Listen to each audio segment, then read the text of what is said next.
Hello, bienvenidos amigos. Es un gusto tenerlos en nuestro podcast del día de hoy. Esperamos que estén listos para aprender sobre la historia de nuestro país. Nosotros somos estudiantes de la clase de Historia de Honduras en la Universidad Católica de Honduras, Nuestra Señora Reina de la Paz. Nos imaginamos que ya saben para qué es este podcast, pero si no lo saben, aquí se los explicaremos. Nuestro podcast tiene como fin ser un espacio para aprender y reflexionar sobre la historia de nuestro país, siempre explicando un tema en particular. Sin más que decir, esto es Hablando de Historia. El día de hoy vamos a hablar sobre la independencia de Honduras y Centroamérica. Iniciaremos este tema hablando sobre el panorama social y económico de Centroamérica al momento de la independencia. En la década de 1820, Centroamérica contaba con una población aproximada de 1 millón de habitantes divididos entre indios, mestizos, negros y blancos. En el ámbito social existía una contradicción de intereses entre la población mayoritariamente empobrecida y el sector blanco minoritario. Estos sectores monopolizaban las fuentes de riqueza y el gobierno colonial. Es importante saber que no existió, previo a 1821, ningún movimiento reivindicador de los intereses de las clases bajas. Un gran ejemplo de esto son los indios. Ellos difícilmente podían ponerse de acuerdo entre ellos mismos, dada la gran cantidad de lenguas maya que existían.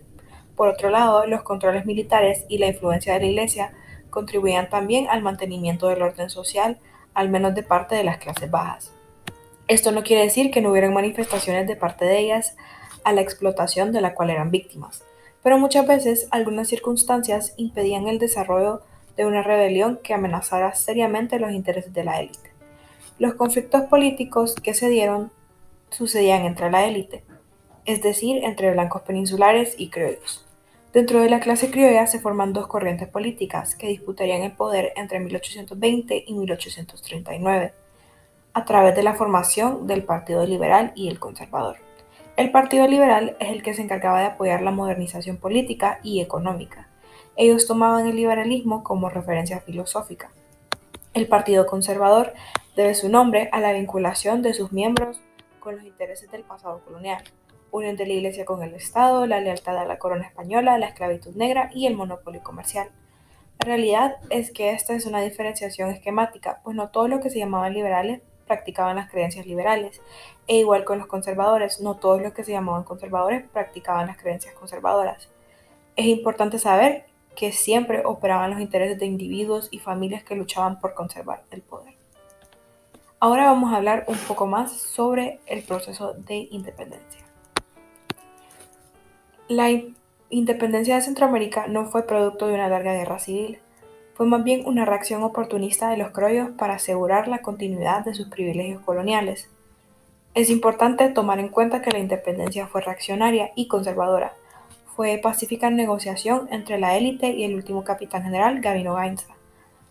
Pero esta independencia significó poco o nada para los negros, indios y mestizos.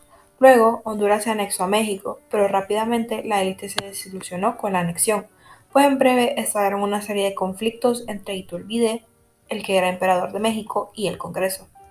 Finalmente, estalló la Guerra Civil en marzo de 1823, que acabaría con el imperio.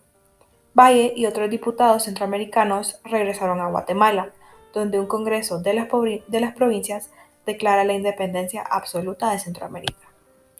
Ahora les traemos una pregunta de reflexión. ¿Cómo se contaría la historia de la independencia si esta no hubiera sido un proceso pacífico? ¿Qué hubiera sucedido si los mestizos e indios hubieran alzado la voz? Nosotros consideramos que si la independencia hubiera sido un proceso no pacífico, se contaría una historia extremadamente violenta, ya que hubiera causado una guerra entre los mestizos y los peninsulares, pero si ellos hubieran alzado la voz, tal vez hubiéramos tenido una independencia más pronta y sin menos influencia de otros países. Bueno, hemos llegado al final de este podcast el día de hoy. Esperamos que hayan aprendido un poquito más de la historia de Honduras. Esto fue todo por el capítulo. Los invitamos a dejar sus opiniones sobre el tema. No olviden dejar su like si les gustó nuestro podcast. Esperamos hayan disfrutado de esto. Esto fue Hablando de Historia. Hasta la próxima.